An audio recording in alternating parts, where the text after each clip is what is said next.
salvação, em nome de Jesus, amém, amém.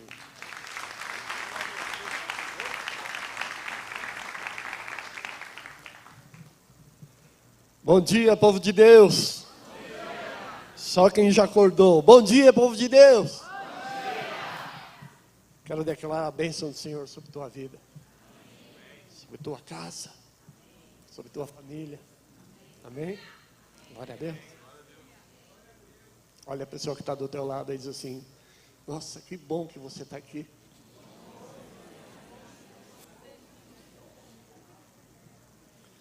A paz do Senhor Jesus a todos, amém. Meu nome é Milton, sou discípulo do apóstolo Joel. Moramos em Campinas há já uns, quantos anos, filha? 7, 8, 9 anos já. E Deus tem sido muito, muito bom conosco.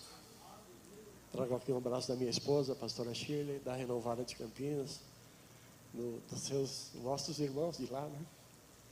E peço a graça de Deus sobre a minha vida nessa manhã. Eu quero contar um pouco do que o grande amor de Deus fez na minha vida. Eu tenho dito algo, sempre que eu dou meu testemunho, sempre que eu conto alguma coisa da minha vida, eu digo assim: que se Deus fez comigo, eu não duvido que faça com mais ninguém. Fez na minha vida, certamente fará na sua também. Amém? Já ouvi testemunhos aqui tremendos, né? Até catei um daqui e levei para lá, né? Ele ó. Glória a Deus. Quem sabe a gente leva chefe também lá, né, paparoto? Glória a Deus.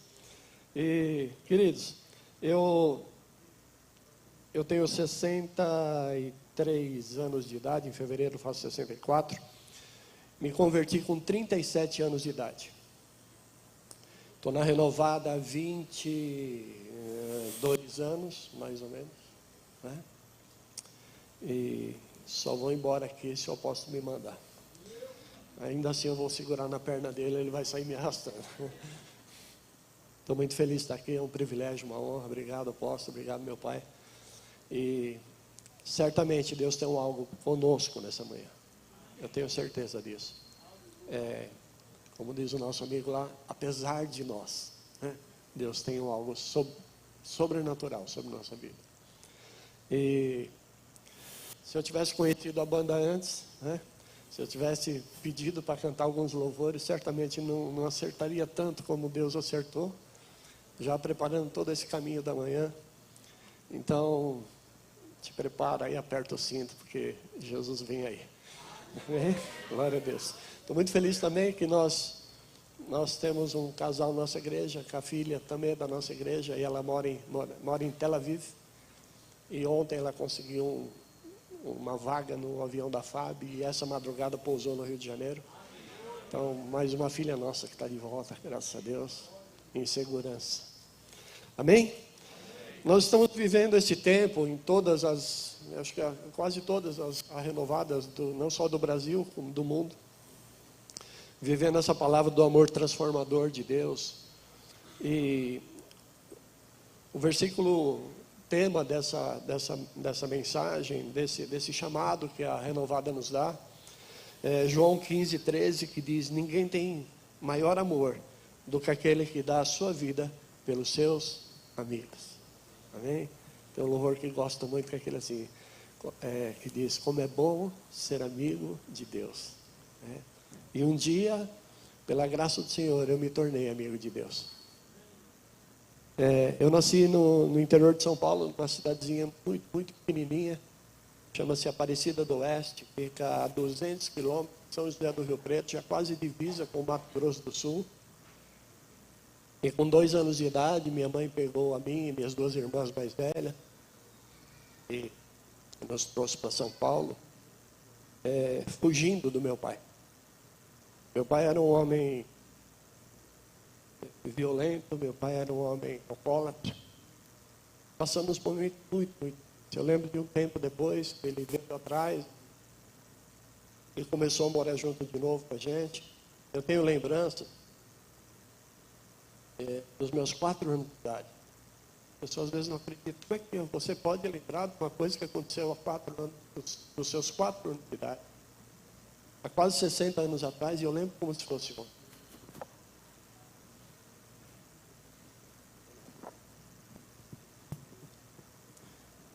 Mas eu lembro exatamente. Eu lembro que meu pai chegava de madrugada, embriagado. Ele nos acordava, eu e minhas 2 irmãs, para que a gente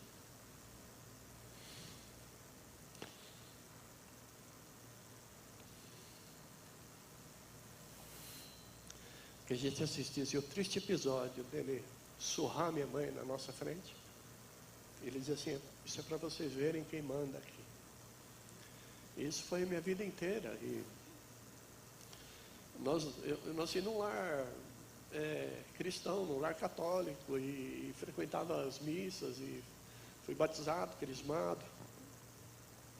Mas essa coisa que nós tínhamos em casa, a gente já tinha feito de tudo, e cada coisa que falavam, já tinham ido lá rezar, fazer isso, fazer aquilo, e nada mudava. Então nós vivíamos um tempo muito difícil, muitas vezes passamos fome. Outro dia eu estava dando um testemunho na célula. Eu disse assim, que teve uma época que a gente só comia polenta em casa. Era polenta de manhã, de tarde, de noite. E um dia eu falei para minha mamãe: mãe, eu não aguento mais comer polenta. Até o dia que faltou. Eu falei: mãe, não tem nada para comer? Ela: não, filho, hoje não tem nem polenta. E eu tinha muita vergonha, eu não levava amigo nenhum em casa, porque meu pai, nesse tempo de violência, quebrava tudo que tinha em casa. No outro dia, sequer nós tínhamos um copo para beber água, beber um leite. A gente guardava latinhas usadas, escondidas, para a gente poder ter alguma coisa para beber. Então é uma vida muito difícil. Eu lembro que com 8 ou 9 anos de idade eu já fazia bico, ia na feira, carregar sacola das mulheres para ganhar um trocadinho, vender limão, vender pipa, fazia de tudo, para a gente poder comer alguma coisa dentro de casa. E aí aos 14 anos eu comecei a trabalhar, porque naquela época podia, né? Comecei a trabalhar num grande banco aqui em São Paulo. E ali eu entrava para trabalhar, e toda vez que tinha, às vezes, hora extra, eu ficava o fim de semana dentro do banco trabalhando todo, porque eu não queria voltar para casa, não queria fugir de lá. E aí foi passando um tempo, eu entrei na faculdade, e na faculdade conheci algumas coisas ruins, conheci droga, e comecei a me tornar quase um alcoólatra também, como meu pai era. E aí as coisas iam muito difíceis. E um dia chegou uma pessoa em casa e nos deu um conselho. Entenda que nem todo conselho é bom. Porque se ele vier da parte de Deus, certamente ele vai ser bom. Mas se não, se for um conselho pessoal, talvez seja muito ruim. E alguém nos aconselhou e disse: olha, vocês precisam ir no centro espírita, porque lá eles vão resolver o problema do seu pai. E eu com 16 anos entrei no centro espírita e fui sair depois, só 22 anos depois. E eu morria de medo daquilo, mas eu era obrigado a ir. E aí fui, com o tempo, comecei a tocar no centro, tocar tabaco, percussão. Depois eu me tornei médium e oferecia meu corpo para aqueles espíritos imundos, né, trabalharem. E eu me tornei depois pai de santo da Umbanda. Andei um tempo, saí, andei pelo kardecismo, voltei para a Umbanda. E um dia lá, eu e minha irmã brigamos lá no centro, que a gente não concordava com alguma coisa, e saímos e abrimos um outro centro espírita, ela como chefe, e eu como pai de santo auxiliar, né? Lá era a gente chamado de cavalo, né? Porque esses espíritos ruins montavam na gente. Eu quero dizer uma coisa para você. Aquele miserável lá está andando a pé até hoje, porque eu não sou mais cavalo.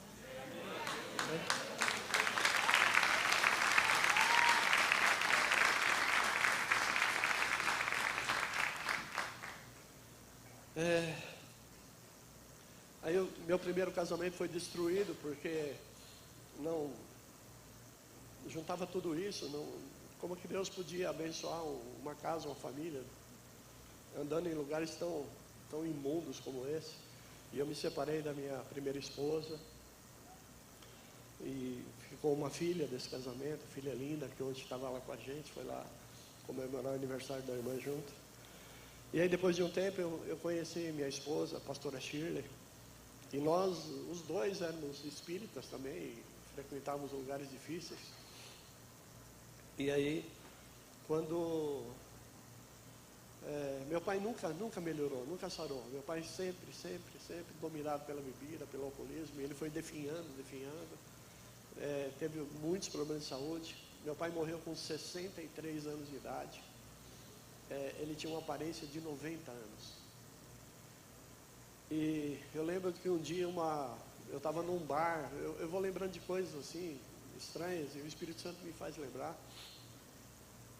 E um dia eu lembro que eu estava num bar aqui no bairro de Pinheiros com um amigo lá, a gente estava bebendo, e aí entrou duas moças, e elas eram ciganas, e foi lá, pegou a mão dele, falou algumas coisas sobre a vida dele, e tudo que ela falou para ele, ela acertou, tudo que tinha acontecido, do filho que ele tinha perdido. E ele olhou para mim e falou assim: você aproveita a vida, porque seu pai morreu novo. Ela falou assim: e você não vai chegar na idade do seu pai. Perdeu, filha, perdeu, só para nada. Olha eu aqui, ó. Perdeu. A palavra diz que nenhuma arma forjada contra você prosperará. E aí eu me juntei com a Shirley, né? A gente não casou, ela era desimpedida para casar, eu também, mas a gente só juntou, foi morar junto. E aí, um tempo depois, quando meu pai morreu, a minha esposa estava grávida da Camila já. E ainda ontem meu pai me ligou logo cedo, falou: ô filho, parabéns pelo aniversário de casamento. Eu nem lembrava, né? Não é que eu esqueci, é que a gente comemora em dezembro, né? O tempo que a gente juntou, que a gente começou a namorar. E aí no papel mesmo eu nem lembrava. E eu falei: meu Deus, é verdade. O dia que a minha filha completou 1 ano de idade, eu honrei minha mulher e a gente se casou, né, legalmente. Depois de um tempo, a gente estava num culto, estava o pastor Jaime Kemp, lembra dele, apóstolo? E ele falou assim: quem aqui é casado só no papel? Nós levantamos a mão assim: então vem aqui que eu vou casar vocês. E foi uns 20 casais na época, e ele nos abençoou. Então, olha que bênção. Jaime Kemp fez meu casamento. Deixa eu falar. As coisas começaram a fechar. E começaram a ficar muito difíceis. Vou falar uma coisa para vocês, sem falsa modéstia, eu sempre tive uma inteligência privilegiada. Eu sempre tive um QI acima da média. Eu sempre fui se não o melhor, um dos melhores alunos da minha sala. Eu sempre trabalhei durante quase 20 anos com vendas de informática. Eu sempre fui campeão de vendas. E aí chegou um tempo que Deus fechou todas essas portas. E depois eu fui aprender que a palavra dizia que a porta que Deus abre, ninguém fecha, mas aquele fecha, ninguém abre. E aí travou tudo. E eu que já tinha trabalhado em multinacional, empresas muito grandes, eu não conseguia emprego nem em revendinha de informática de bairro. E aí nós decidimos: nós vamos mudar daqui, nós vamos sair de São Paulo, aqui não está legal, vamos para o interior. E nós mudamos para uma cidadezinha muito pequena chamada Tabatinga, ela fica na região de Araraquara.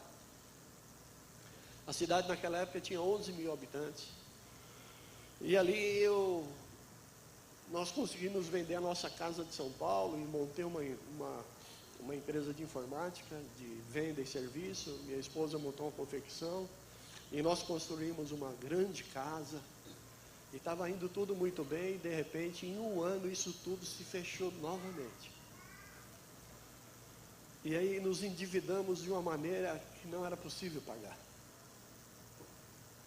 E a gente olhava assim, a perspectiva não havia nenhuma, e mesmo que eu trabalhasse todos os dias do resto da minha vida, eu não teria renda suficiente para pagar tudo aquilo que a gente devia. Devia para banco, devia para cartão de crédito, devia para agiota. O agiota batendo na porta, nos ameaçando, inclusive de vida. E aí eu caí na bebida. Porque a gente fazia umas coisinhas, umas roupinhas de criança, umas camisetinhas, para vender para a loja de R$1,99, que naquela época era moda, né? E aí eu saía para vender, entrava na primeira loja, nada, entrava na segunda, nada, aí na terceira porta que eu entrava já era o bar. E eu passava o resto do dia ali bebendo. E eu me tornei um alcoólatra. Bebia todo dia, todo dia. Porque as coisas não davam certo e eu nunca tinha roubado ninguém, eu sempre fui uma pessoa honesta, porque meu pai deu esse mau exemplo em casa, mas minha mãe nos educou com retidão.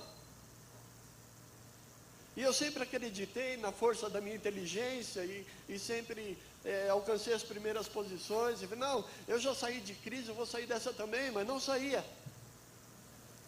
E ficava desesperado e me afundava cada dia mais na bebida. Eu lembro quando nós mudamos de São Paulo para essa cidade Tabatinga, tínhamos que vender. Nós tínhamos um sobrado ali no bairro do Imirim, ali perto da Casa Verde. E aí alguém nos indicou um bruxo que tinha numa cidade do lado lá que chama Itápolis, e nós fomos lá. E esse cara fez uma coisa que eu nunca tive, ele fez aparecer do nada um chumaço do meu cabelo dentro de um copo que estava vazio, e eu fiquei...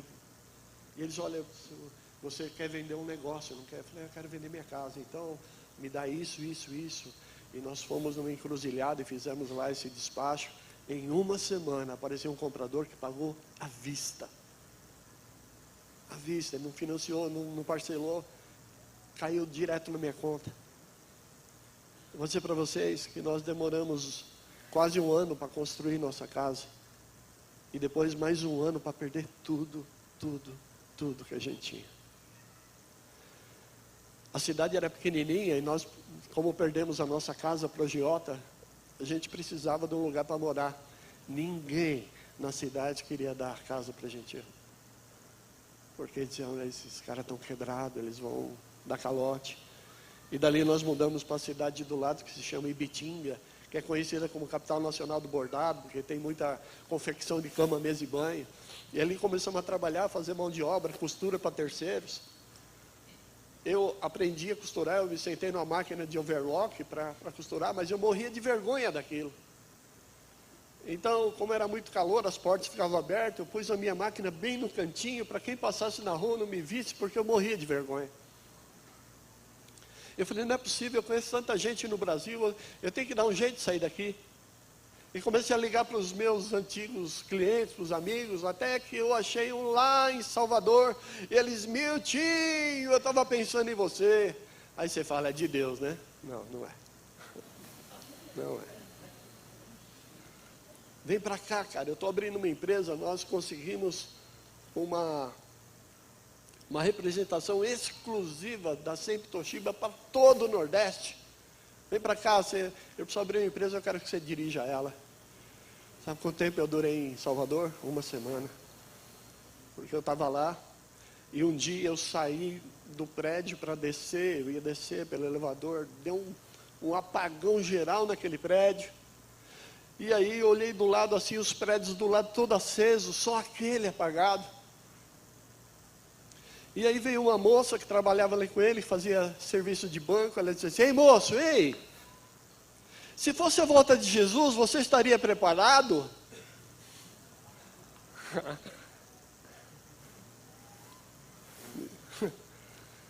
Eu levantei bem o nariz orgulhoso, falei, é lógico que sim, porque eu sou crente em Cristo Jesus. Aí Deus tomou a boca daquela moça e disse assim, volta para onde eu te mandei, porque senão minha mão vai pesar sobre você.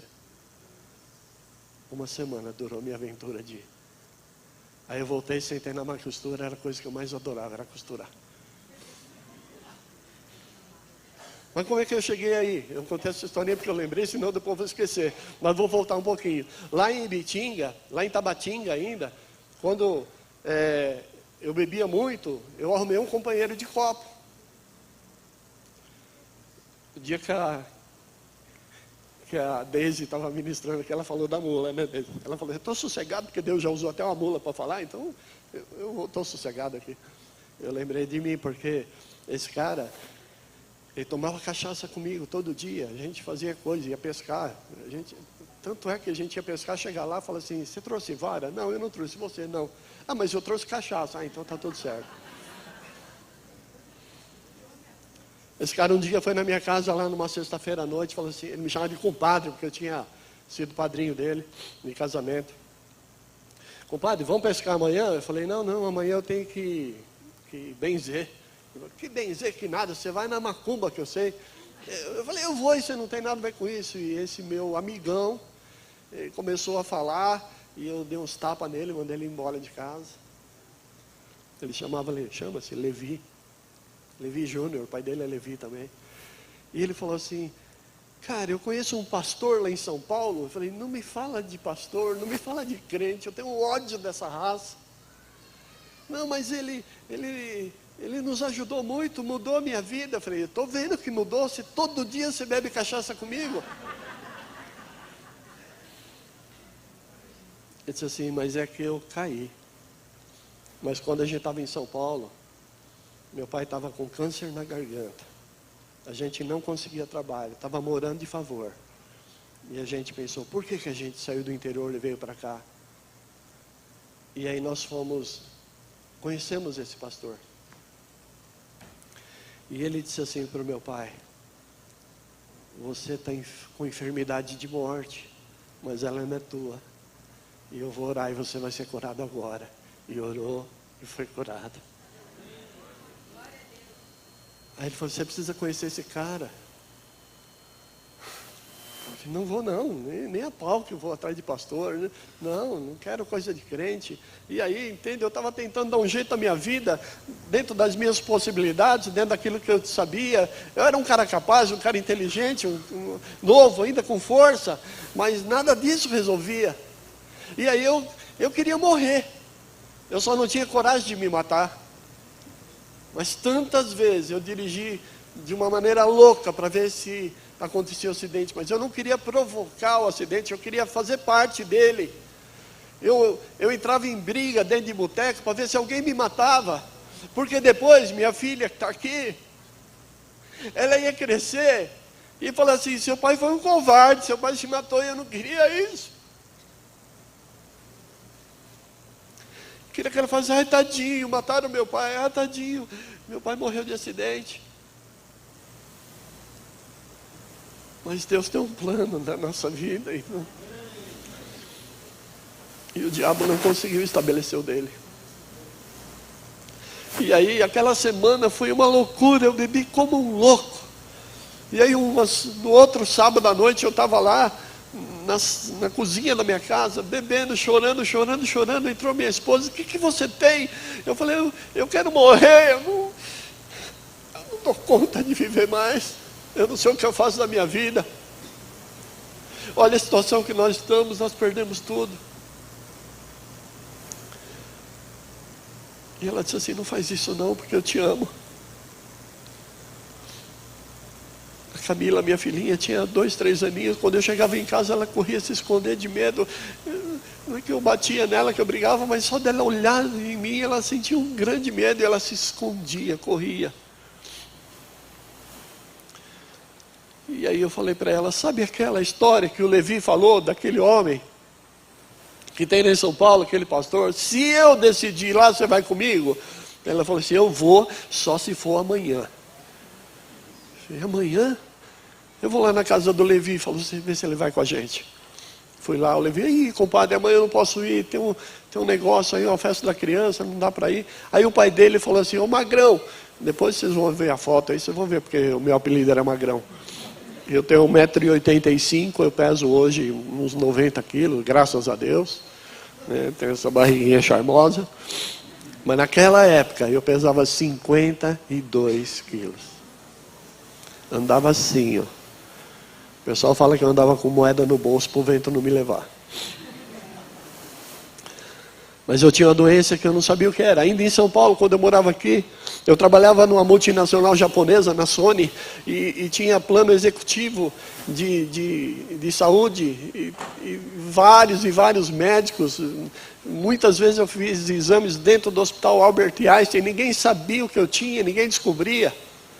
O primeiro exame que o médico pediu foi HIV, depois ele pediu de tuberculose, foi pedindo, eu fiz de tudo que você pensar. Nunca ninguém descobriu o que eu tinha.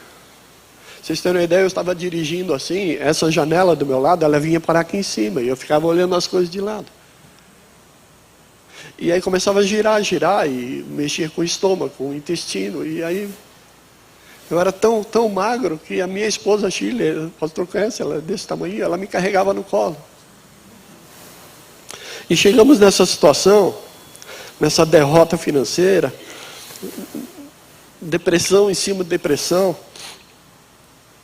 E aí vem esse moço e me fala desse pastor.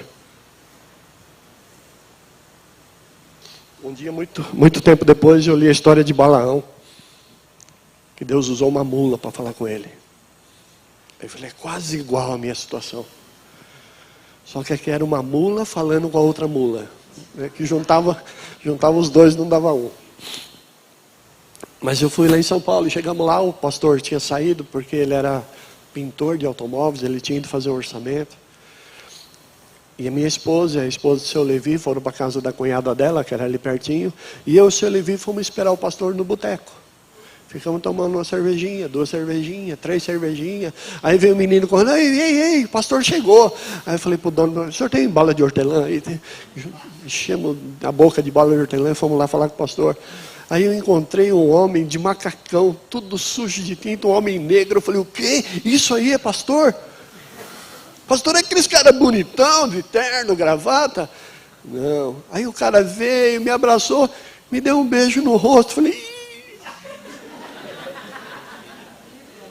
misericórdia. Não falava misericórdia, sabe? Falava umas coisas bem piores, né?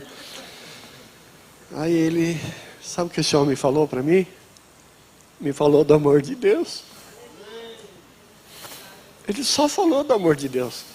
Ele não perguntou o que eu tinha, quanto eu tinha, de onde eu era, o que eu fazia. Não, ele falou do amor de Deus. Foi falando. Aí nos convidou para entrar na casa dele. Está vendo essa casa? Eu ganhei, Deus me deu tudo. Deus me deu terreno, os irmãos me ajudaram a construir.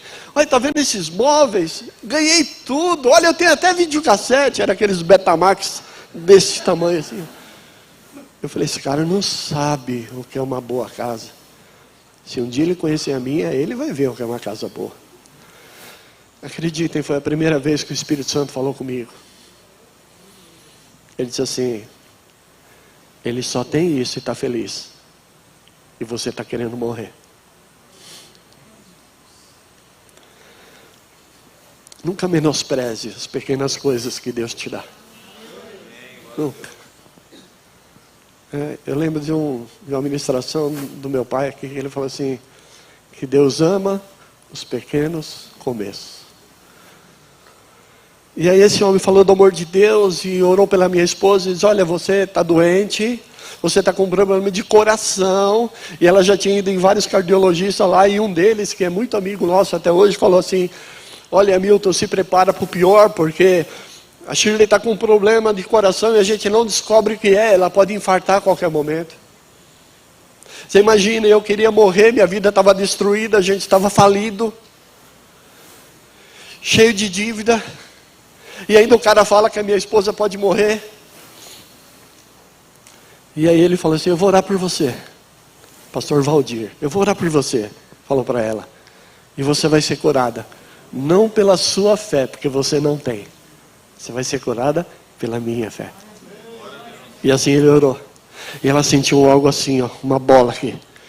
E fez assim, ó. Nunca mais na vida ela teve nada. Nunca mais. Aí ele olhou para mim e falou assim, eu vou orar por você. E orou. E eu senti algo que eu nunca tinha sentido na vida, que era a coragem. Eu sempre fui um menino medroso. Tinha medo de tudo, tinha medo de assombração, medo de escuro, medo de dirigir, medo de altura, medo de andar de avião, medo de apanhar, medo de bater, tinha medo de tudo. Nesse dia eu saí assim, ó. Cadê o agiota? Cadê o gerente do banco?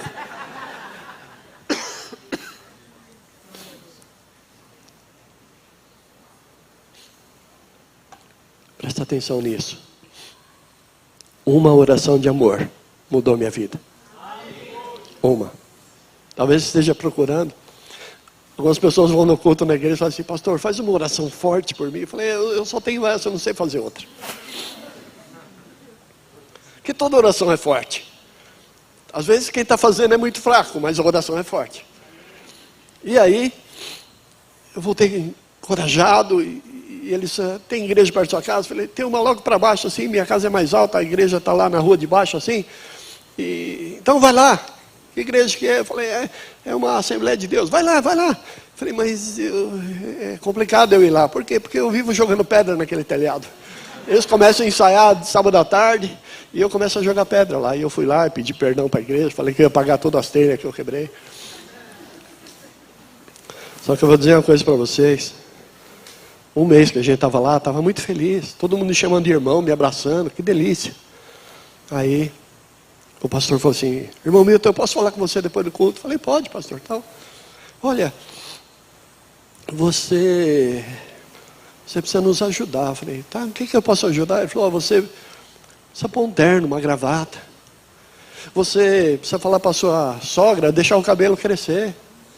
E a sua esposa tem que usar saia. Vocês estão escandalizando a igreja. Então, pastor, então. Então tá bom, a gente não vai escandalizar mais não. E eu nunca mais voltei lá. E de lá eu voltei para o boteco. E eu bebi mais ainda, e mais ainda. Aí a Shirley conheceu umas missionárias, e elas iam lá em casa fazer jejum e oração. 7 horas da manhã, todo dia, todo dia. Elas eram da igreja batista. E ela falava: vamos lá, vamos orar para o irmão Milton. E eu ia dormir de madrugada, cabeça desse tamanho, de ressaca. E elas vinham lá: irmão Milton. E eu falava assim para minha esposa: fala para elas hoje não, que eu estou com dor de cabeça. Aí está com dor de cabeça? Aí que é bom orar mesmo. E elas iam lá todo dia, de segunda a segunda, todo dia, todo dia. E aí começaram a cuidar de mim. Um casal de velhinho, mais uma velhinha. A irmã Diva, a irmã Laurinda, com seu esposo Neno. Então um dia eu ia na igreja, um dia eu ia no boteco, e era assim, minha esposa ficava firme lá, orando, pagando o preço de oração por mim. O irmão Neno via, para eu ir no boteco que eu gostava, eu tinha que passar em frente à casa dele. E ele falava assim: olha Laurinda, vem ver, vem ver. Olha o seu pastorzinho aí, ó. Está indo para o boteco. Larga esse cara, desiste, ele é pau torto. Aí ela fala assim: Neno, você esqueceu que Jesus era filho de marceneiro? Ele conserta qualquer pau torto. Esse menino ainda vai ser um pastor. Ele dava risada. Tem um amigo meu vizinho, meu xará, Milton também. Eu passava assim com a Bíblia. Minha Bíblia era desse tamanho assim, ó. Porque cabia na calça, no bolso da calça, para ninguém ver que eu ia para a igreja. Eu passava assim, ele falava: ih, lá vai o pastorzinho. Hoje ele é presbítero de uma igreja lá, se converteu também. Glória a Deus. Mas deixa eu correr aqui. Essa oração mudou a nossa vida. E aí veio essa história lá de Salvador, né? Porque a gente conseguiu uma casa, conseguiu um trabalho, e eu desisti desse trabalho, e Deus me deu uma nova chance. Deus é o Deus da nova chance. Deus é o Deus da nova chance para a sua vida. Não importa o que você está passando. Não importa o que você já tenha passado. Talvez aquele passado lá, você insiste em andar com ele, em carregar com ele. O passado é uma mala sem alça. Eu lembro que um dia nós estávamos numa reunião aqui na sede. Estava eu, o pastor Marcelo do Rio, mais um pastor. E nós íamos ficar hospedados num hotel ali na Liberdade. Ele falou: não, vamos lá, tem vaga. Eu olhei. E aí eu estava indo no caminho, no metrô, quebrou a alça da minha mala, a mala grande, que a gente ia passar alguns dias aqui. E eu fui carregando aquela mala sem alça. Chegamos lá no hotel, no Ibis. Oh, não, nós vamos hospedar aqui. Eu falei, não, moço, não tem vaga não. Não, mas eu vi no site que tem vaga. Tem no Ibis de Curitiba, não aqui. Não, e o Marcelo, pior, ele falou assim, não, vamos descer na estação tal. Eu falei, não, é uma antes. Ele falou assim, cara, será que um carioca tem que ensinar paulista a andar aqui? É na outra. E nós fomos lá, e era naquela de cima mesmo. Nós subimos toda aquela avenida, eu com aquela mala. Presta atenção nisso, que às vezes você carrega essa mala pesada, sem alça, que chama o seu passado. E ele está impedindo você de caminhar. Está impedindo de você chegar no ponto que a bênção de Deus vai te alcançar. Joga isso fora. Não te serve mais. Eu lembro de uma música antiga que falava assim, que o passado é uma roupa que não serve mais. Não serve. Eu posso falar assim, olha para o seu guarda-roupa. Faz 6 meses que você não usa, semeia. Ah, mas eu vou emagrecer. Vai nada.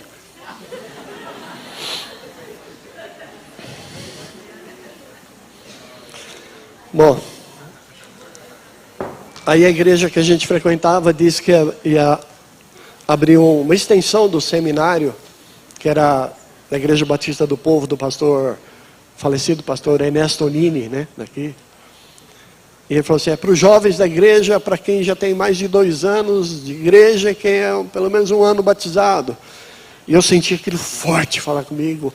Depois do culto, falei, pastor, eu vi o seu chamado, eu queria fazer esse curso de teologia, mas só tem uns detalhezinhos. Eu falei, que detalhe, meu irmão? É que eu não sou mais jovem. Eu já tinha 38, 39 anos de idade. Faz 1 mês que eu estou na igreja. E eu não sou batizado. Ele falou, vou falar do seu caso. Conversou com os outros pastores lá de Bitinga, a gente morava em Tabatinga. Ele falou assim, nós resolvemos abrir uma exceção para você. E eu comecei a fazer o seminário. Eu praticamente nunca tinha pegado uma Bíblia na mão. E o primeiro dia de aula, o pastor Salim, lembra? O pastor Salim, da cidade lá de Iacanga, ele era nosso professor. E ele falou assim, hoje nós vamos ver a parábola do filho pródigo. Eu virei para o cara do lado assim e falei assim, onde fica isso? É da Bíblia? Ele falou, você está brincando? Eu falei, estou não. É Novo Testamento, é Velho Testamento? Onde eu acho isso? Eu falei, não, você está brincando. Eu falei, não estou. Ele falou, o que você está fazendo aqui, cara? Eu falei, eu não sei, Deus mandou eu vir aqui. Me formei em primeiro lugar da turma. O ano seguinte eu fui convidado a ser professor do seminário. Porque você pode não saber fazer. Você pode não saber para onde vai. Você pode saber nem como chegar lá. Mas Deus sabe. Amém? Deus conhece.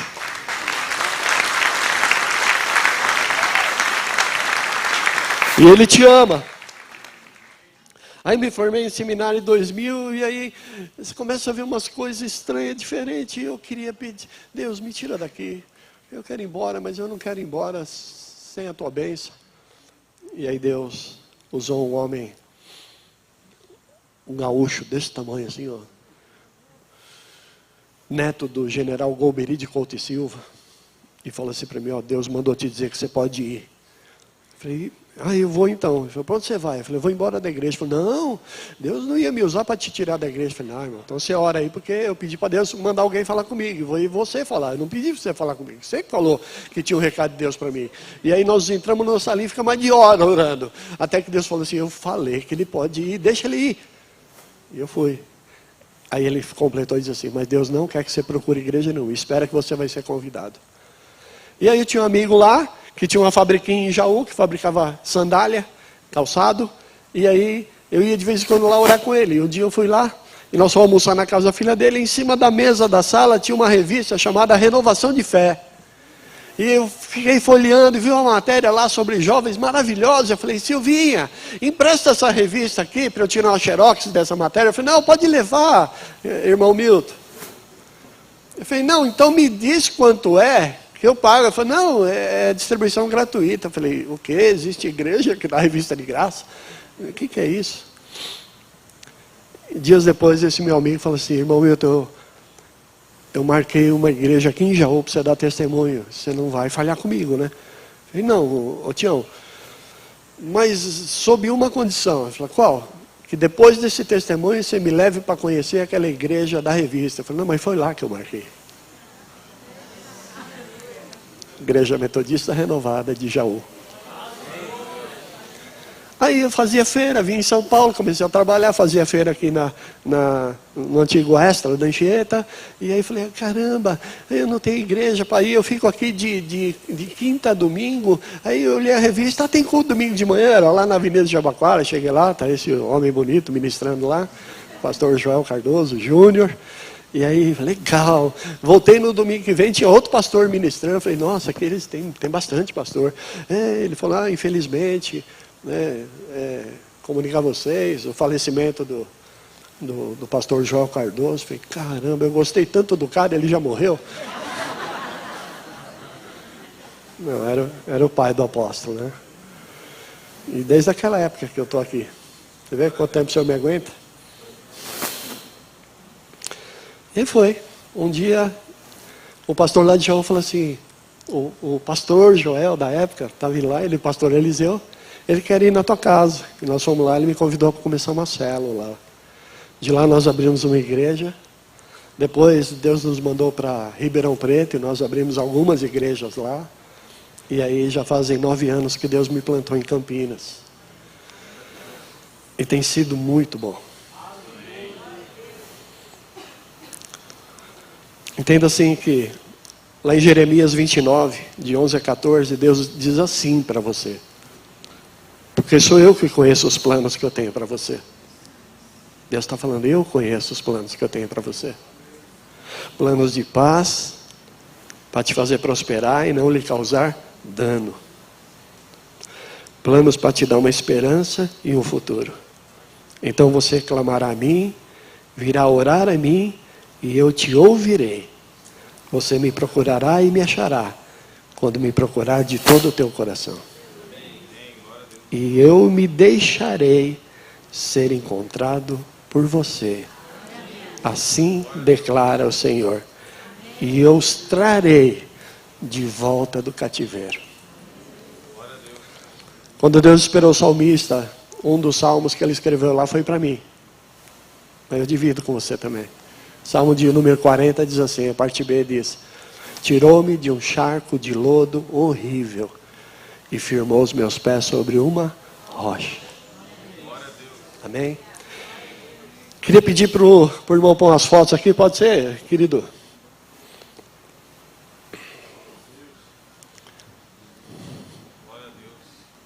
Glória a Deus. Não, põe aquela primeira lá. Não esse bonito, o feio. A primeira do Bin Laden lá. Não, esse está bonito também. A primeira, volta lá. Olha aí. Esse cara era eu. Né? 52 quilos, 1,85 m de altura. Eu estou segurando na coluna ali, não é porque a coluna ia cair, porque eu ia cair. Né? Olha só. Aqui foi quando a mula, né, falou de Jesus para mim. Aqui foi o dia que o apóstolo foi lá em casa e nós tiramos uma foto, e essa foto saiu na revista Renovação de Fé. Pode passar aí, meu irmão. Passa aquela que tem uma fogueirinha lá, parece um churrasco.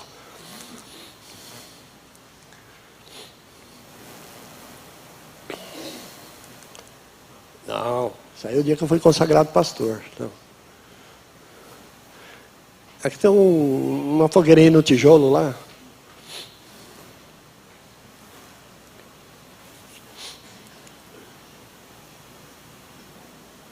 Não.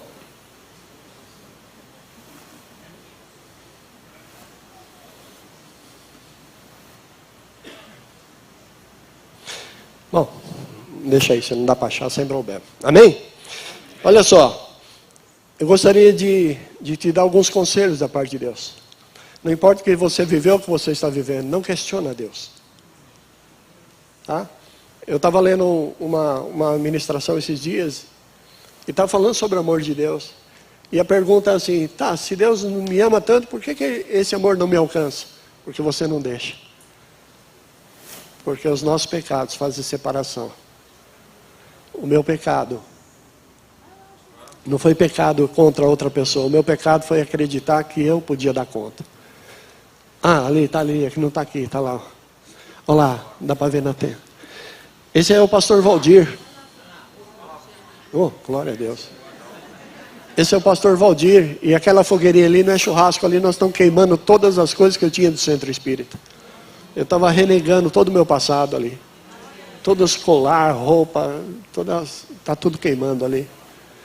Glória a Deus. Amém? Aí depois tem as fotos que passam aí. Vai passar o dia do meu casamento com a Shirley. Minha formatura no seminário. E Deus foi colocando tudo no seu lugar. Não importa a bagunça que está da vida. Presta atenção que eu vou te falar. Não importa que bagunça ela está. Não importa. Deus coloca tudo no seu devido lugar. Né? Glória a Deus. Eu chorei muito aqui. Ouvi o testemunho da Deise, como Deus colocou tudo no lugar certinho, no tempo certo. Do Eliel, como Deus colocou tudo no tempo certo. Então, não questiona Deus. Chega de porquê. Por que Deus? Por que Deus? Por quê? Abre o teu ouvido, abre o teu coração. Deus quer falar com você. Seja íntimo dele. Busque o conhecimento, porque quando você busca a verdade te liberta. Deixa Deus agir. Deixa Ele dirigir os seus destinos, seu plano, seus planos, sua vida. Entenda que Deus não precisa que você dê um jeitinho nas coisas por Ele. Ele é Deus. E Ele fez comigo. E me tirou dessa situação, me trouxe até aqui. E eu estou aqui hoje como um testemunho vivo do poder e do amor de Deus. Gostaria que se você pudesse ficar de pé.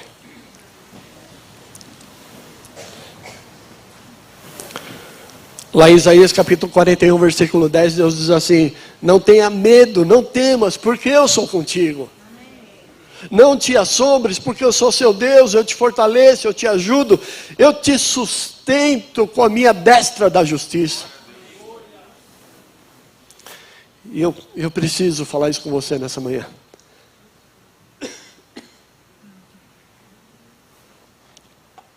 Talvez você ainda esteja confiando na sua força, na sua inteligência. Confiando naquele amigo, naquele parente que pode te ajudar. A palavra diz, presta atenção: maldito é o homem que confia na força do seu braço. Bendito é quem confia no Senhor. Então eu quero te convidar nessa manhã. Talvez você nunca tenha declarado com a tua boca, dito assim: Deus, eu quero mudar minha vida. Eu só não sei como. Eu quero te ensinar nessa manhã como. O primeiro passo que você tem que dar, que é um passo de grande coragem, é você dizer assim: eu quero Jesus na minha vida. Porque sem Jesus, eu experimentei um tempo de prosperidade, um tempo de tristeza, um tempo de alegria, mas eu não tinha Ele. Quando Ele entrou na minha vida, Ele começou a agir. E passamos momentos muito difíceis, mas eu e Deus junto. Minha família e Deus junto. Porque a gente entendeu que sem Ele a gente não pode fazer nada. Então, se você é como eu fui um dia, você não é má pessoa. Você não é um mau caráter. Talvez se você fosse, você nem teria aceitado vir aqui nessa manhã. Você é só uma pessoa que está perdida. Não perdida no pecado, não perdido, não é isso que eu estou falando. Eu estou falando perdido naquilo que você talvez não saiba o que fazer. Eu quero te convidar a fazer dessa parte dessa família comigo. Não estou te convidando para ser membro da igreja, não. Estou te convidando para dizer para Jesus que você aceita Ele na sua vida. Se você nunca fez uma oração assim,